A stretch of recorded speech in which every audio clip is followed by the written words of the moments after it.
history. Oke, langsung aja teman-teman.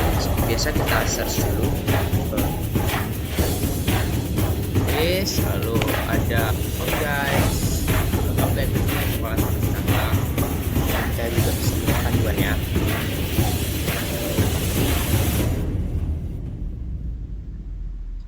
See you, goodbye.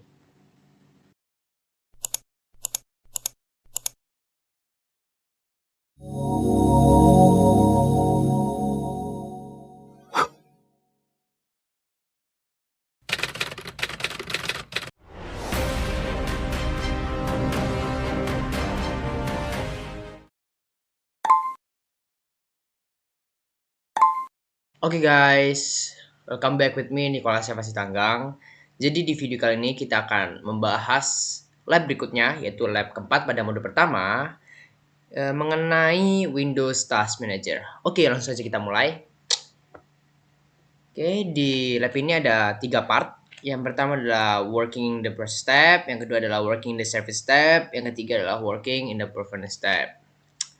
Oke, Task Manager itu adalah sistem monitor program yang menampilkan information tentang proses dan programs yang sedang berjalan pada komputer kita.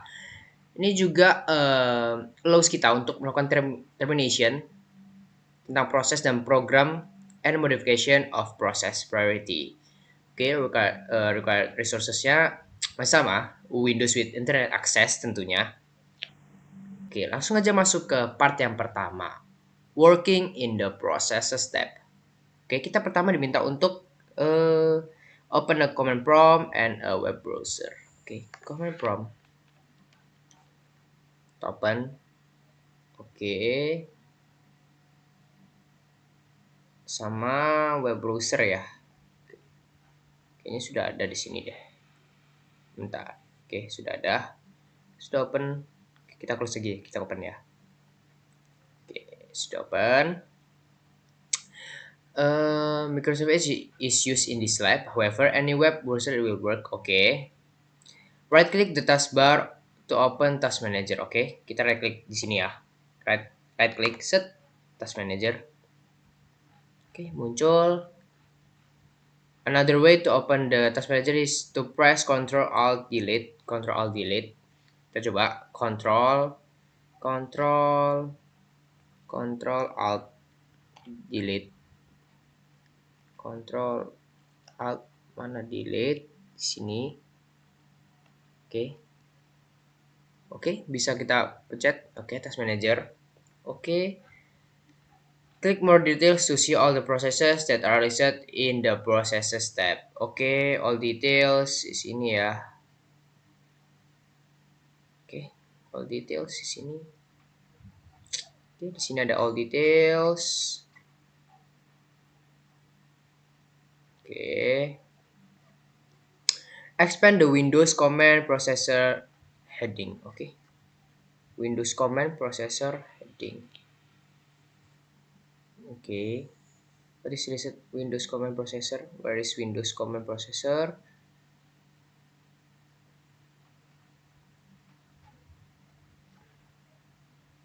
Oke, di sini ya. Oke, what is listed under this heading? Ada command prompt. Oke, command prompt.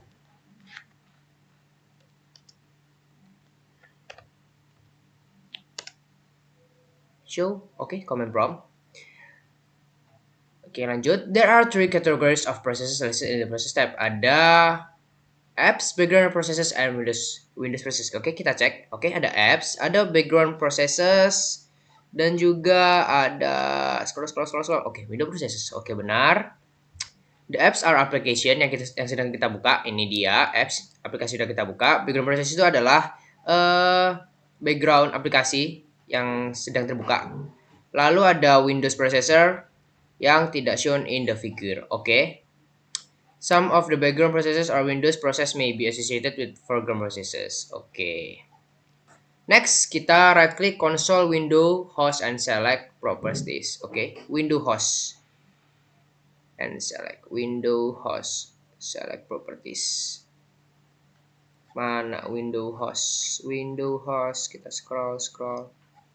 Scroll window host, ada di bawah harusnya. Oke, ini. Oke, window host and select properties. What is the location of this file name and location of this process? Oke, locationnya ini. Oke, locationnya ada ini guys.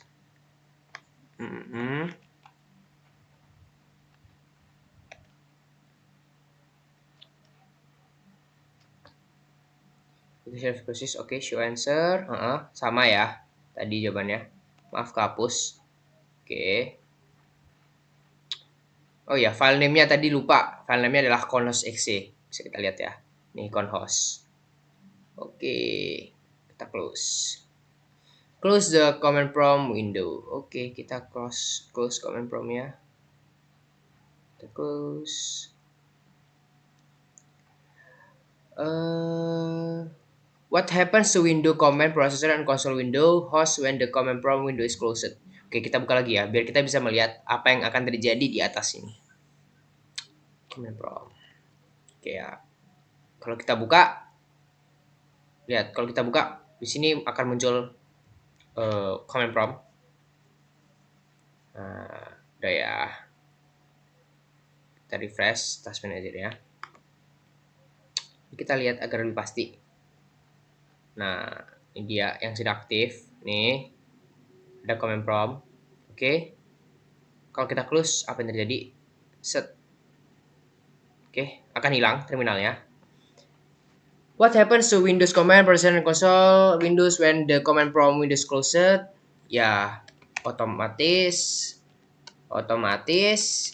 seperti yang sudah kita lihat, otomatis command prompt akan hilang dari list aplikasi yang sedang aktif.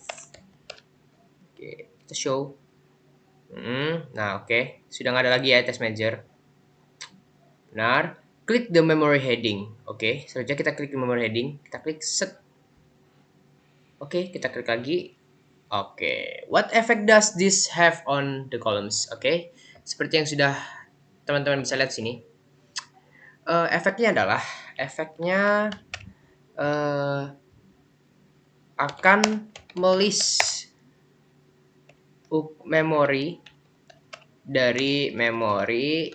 dari ukuran yang terbesar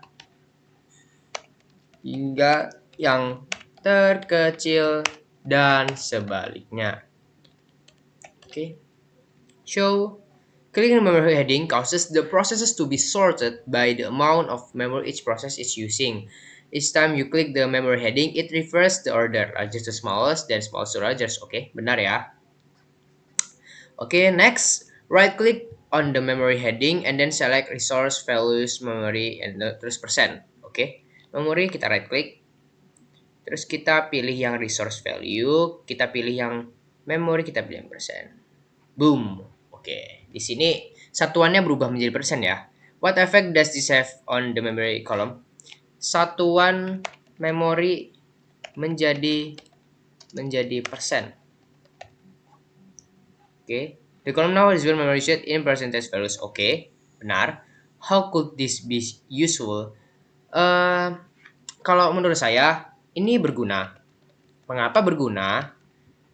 Berguna karena ini mempermudah kita.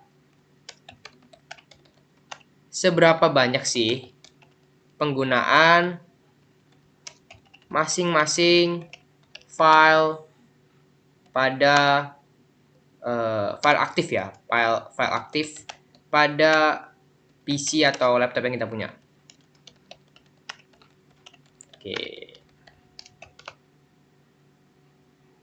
Okay, this process can assist an administrator in determining what service may be causing memory issues by showing how much available memory in being used by each service. Oke, benar. Oke, next. In the task manager, click the name heading. Oke, kita klik ya. Kita klik, double click the Microsoft Edge. Oke, what happens? Microsoft Edge-nya menunjukkan apa aja yang aktif. Atau kita bisa bilang Microsoft-nya become active. Oke. Okay.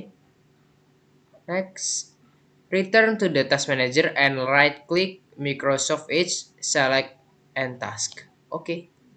Kita right click and task. Boom. Kita lihat ya, ini Microsoft Edge-nya ke close. What happens to the web browser Windows? Otomatis akan terclose. Oke, kita lanjut ke part yang kedua, yaitu working in the services tab. Oke, kita masih pakai Task Manager. In the Task Manager window, click the Services tab. Use the scroll bar on the right side of the service window to view all the services listed. Oke, di sini ya. Mana service? Kita lihat di sini. Service.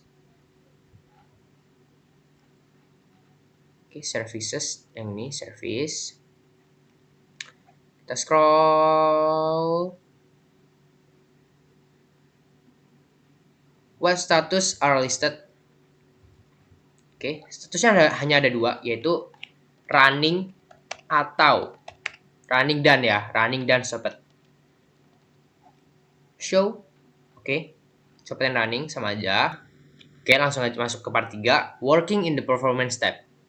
In the task manager window, click the performance tab. Oke, kita cari performance tab. Ini ya, harusnya. Oke.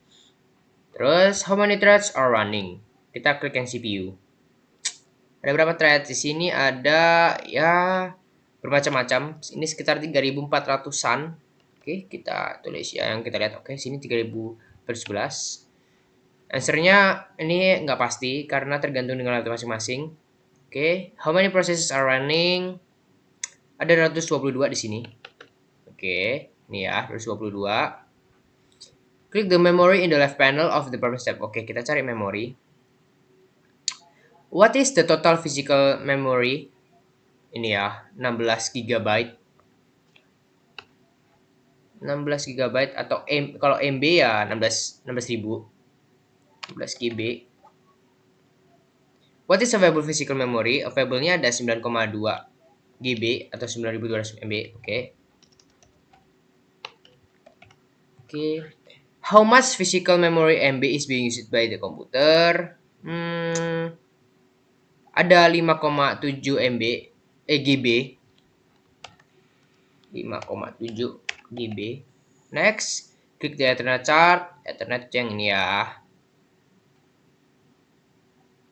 Terus in the left panel of oke sudah. What is the link speed? Kita cari di WiFi aja ya. Oke, ini ada berapa link speednya?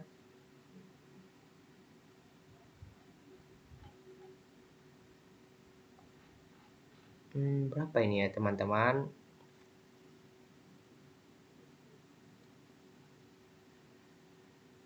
Sebentar.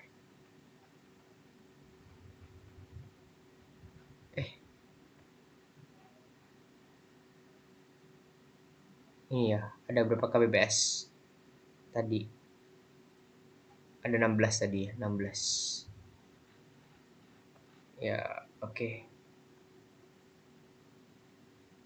16 kbps. Oke, ini ya. Terus kbps. Next, what is the IP4 address for PC? Ini ya, IP address-nya ada 192.168.0.100. Oke. Click the open resource monitor. Next, click the open resource monitor to open the resource monitor utility from the performance tab in task manager. Oke, kita lihat di sini ya. Resource monitor. Nah, di sini ditunjukkan berbagai macam menu resource di sini. Dari CPU, disk, network, memory, dan lain sebagainya ya. Kita close. Oke, kita sudah masuk ke pertanyaan refleksi. Why is it important for an administrator to understand how to work within the task manager?